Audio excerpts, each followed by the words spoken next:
And now, our final category, Company of the Year.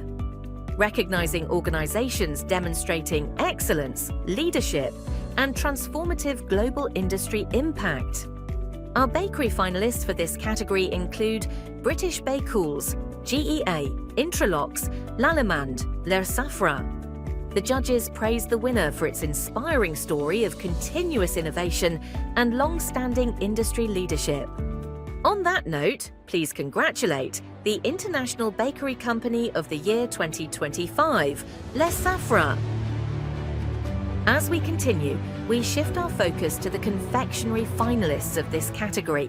The finalists for this award are Hames, Issei, Tannis. Combining artisan quality with mass production and sustainable processes, the winner stands out as a visionary leader with seamless integration and extraordinary technical expertise. And the winner of the International Confectionery Company of the Year 2025 is Tannis. Congratulations to Le Safra and Tannis, two industry leaders defining the future of bakery and confectionery.